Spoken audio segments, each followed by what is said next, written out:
Hey, welcome to another video, and this time I'm planning to review these bad boys, Run by Jaybird. It's wireless earbuds and they're crafted specifically for running. So let's go through all the key features and why this is probably one of the best choices in the market right now if you're running or into fitness. So as you can see on a box even, we have, I like that it's, marketed towards runners, famous ones like for example Timothy Olson here, who is basically an endurance runner, who's a low carb, high fat approach type of athlete. There are some really good videos on YouTube regarding his training and diet and stuff like that, and he's quite amazing in what he does and how he trains, just purely on low carb, high fat approach. So that's another thing which kind of sold it to me, because again, can really relate to him and his training patterns and stuff like that. So it was an easy choice to just pick it up and try these bad boys out.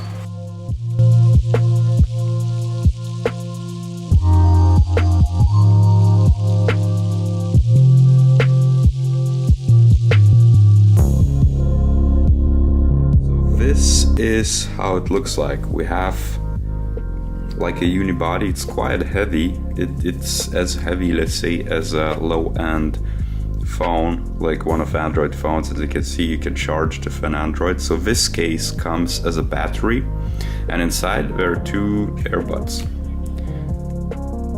As you can see, they light up right off, and it's gonna connect to my iPhone.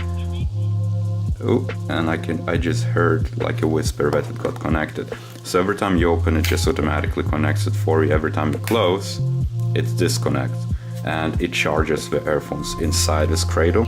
And the convenience here is that it always recharges whenever you put it back in. And as you can see, we have some electrodes here which basically connect to the cradle there, and it's easy to just put it back in and let it charge. And no kind of like fuzzy thing which you would experience if, let's say, Google Pixel Buds, which I tried from one of my friends, or let's say the Apple AirPods, which just fall out. And the design of the case is neat and everything else, and it clicks nicely, but it doesn't have that sport-specific type of design, and this does. That's the unibody. As you can see, it has a Jaybird type of logo. Then you can have these wings which basically secure it in place a little bit more, and it don't really fall out. And it comes with different type of customizable sleeves here, these things, so you can always replace it and kind of fit it to your ear rather being stuck like what Apple AirPods are, which is like a template for everyone but doesn't really work for anyone, man, right?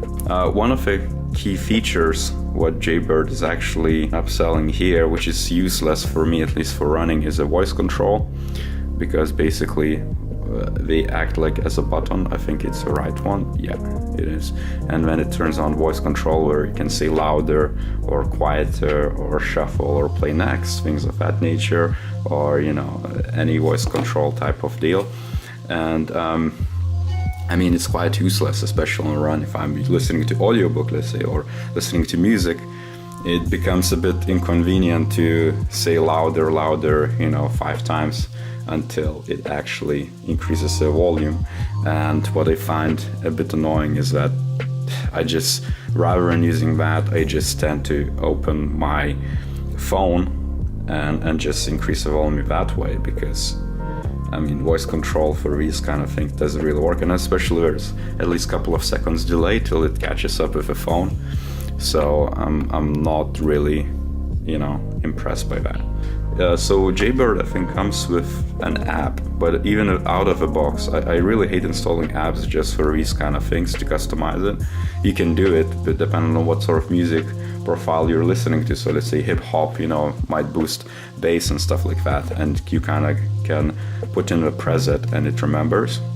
But I am a bit too lazy for that, so out of the box they sound pretty damn good, and they sound definitely better than Apple AirPods or Google Pixel Buds.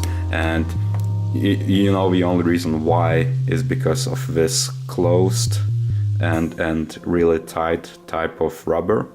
because Pixel Buds and Apple AirPods come with open back, which is basically just a plastic, and you know, all the noise and all the sounds from around, you know, the room, or you know, you might be on a tube taking underground to whatever, and it's super loud, you wouldn't be able to hear anything. Meanwhile, these, they don't isolate noise too much, but they still isolate a little bit because of this rubber. And I just don't get like why, for example, manufacturers are actually steering away from this. Well, the price tag, of course, is a big one, because these things are not cheap, especially if it comes with, you know, neatly designed cases like that, which act as a battery and charges it for you when you're not using it. Slightly more expensive, I think, than AirPods, but it's definitely much more functional, definitely worth it for runners, because this is made purely for running and intense sports.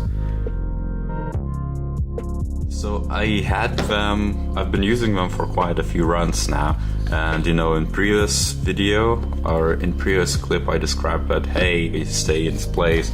Well, I found the edge case. The other day I was running, doing some speed workout, trying to dodge people in the crowd. One of them fell off and just, you know, fumbled down the street. But my point being, there is one thing which I actually would need to take into notice, which I usually ignore, is all those accessories which are provided with the actual original packaging.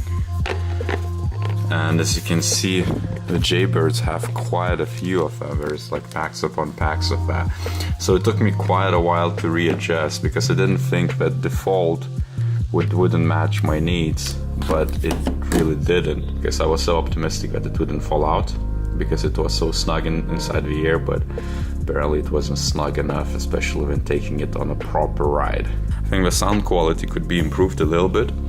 I would debate that my other cheap option, the Skull Candies, has a bit better sound than them, but I don't know why it's that. Maybe perhaps it's because of that kind of like a portable type of two-piece ear rather than connected type of deal. And yeah, and sometimes one of the negative bits, another thing what I found out was sometimes it would take time for both of them to connect. So meaning I would just turn it on, you know, automatically when you open a case, it automatically connects to your nearest phone, whatever is paired. So that's pretty neat. But sometimes I would just put both of them in, and one earpiece wouldn't play anything. So I would have to pause the sound, play a sound again, and then it would connect both of them, because I think it just rechecks. I think overall this is really good pick, and if you can invest that sort of money, it's really usable. And I also tested them out in, you know, CrossFit scenarios, doing skipping ropes, jumping on plyometric boxes, you know, all the typical heavy lifting stuff, you know, you name it. So it got tested out. Hope you enjoyed this video and this review, and if so, give a like, subscribe, share with your friends.